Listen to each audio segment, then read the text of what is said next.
Oi, meu nome é Adriele, sou formada em Letras e Administração e neste vídeo vou apresentar de maneira simples e rápida como você pode elaborar seu projeto de texto na hora da prova.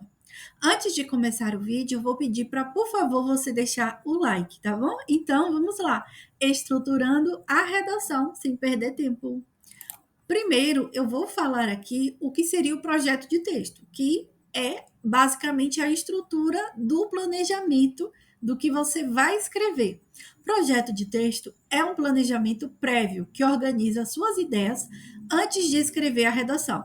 Ele ajuda a estruturar a argumentação e a garantir que todos os elementos do texto estejam bem conectados. Então, o projeto de texto é um esboço que você precisa produzir antes de partir para o rascunho. E ele serve para que você apresente uma boa estruturação no texto. Dessa forma, o corretor vai perceber que houve um planejamento textual. Então, é basicamente o que a gente chama de texto estratégico. O corretor vai perceber que você simplesmente não saiu escrevendo o que veio na sua cabeça, que houve antes um planejamento prévio, né? E que você sabe muito bem do que você está apresentando ali no texto.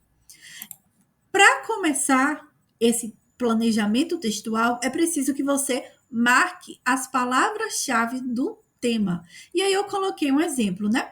Para não correr o risco de fuga ao tema ou tangenciamento, é preciso destacar as palavras-chave. Pois se você não demonstrar total domínio do que você vai falar, total domínio do tema que está sendo cobrado na redação, o seu texto pode ser zerado.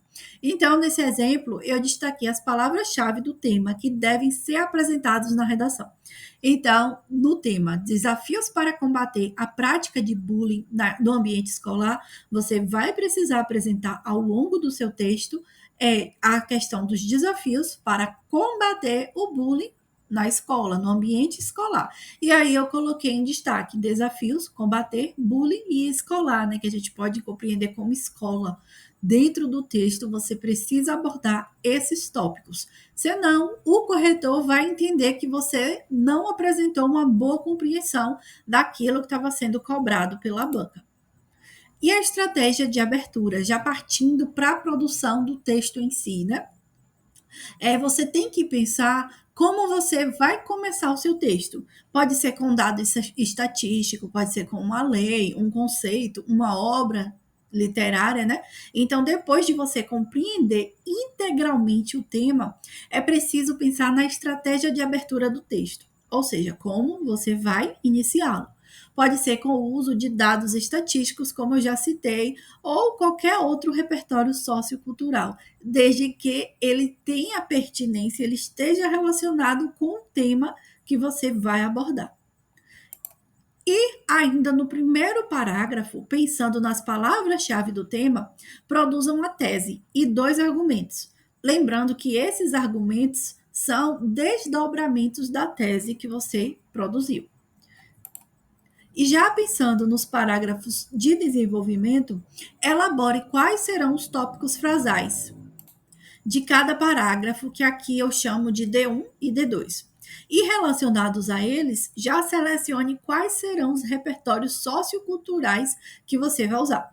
Lembrando que repertório sociocultural é um conjunto de conhecimentos e referências que o indivíduo acumula ao longo de sua vida. Então, pode ser um livro, um filme, uma série, uma música, tudo que saia do lugar comum e reforce a sua argumentação. Lembrando que no D1, no desenvolvimento 1, você vai apresentar o argumento 1, que você apontou na introdução, e no D2, no desenvolvimento 2, que seria o terceiro parágrafo, você deve abordar o argumento 2, que você apontou na introdução. E, por fim, partindo para o parágrafo final do texto, pense na proposta de intervenção com 5 elementos, caso você esteja fazendo uma redação para o Enem. Lembrando que as propostas devem solucionar os problemas apresentados nos argumentos. Já caso sua redação não seja para o Enem, né, seja um concurso ou vestibular, pense em um tópico conclusivo, reflexivo sobre a tese e os argumentos apresentados ao longo do texto. Então, para o último parágrafo, é imprescindível que você elabore dentro do seu projeto de texto já o tópico conclusivo. A partir daí, você já está pronto para começar o seu rascunho. Então é isso. Sem enrolação, apresentei aqui os elementos essenciais que você tem que separar antes de partir para o rascunho, antes de partir para a sua produção textual. Essa é a forma mais segura para não fugir do tema e apresentar um texto estratégico para o corretor. Ficou com alguma dúvida? Então você pode entrar em contato comigo, que assim que possível eu vou te responder, tá bom? Até mais e bons estudos!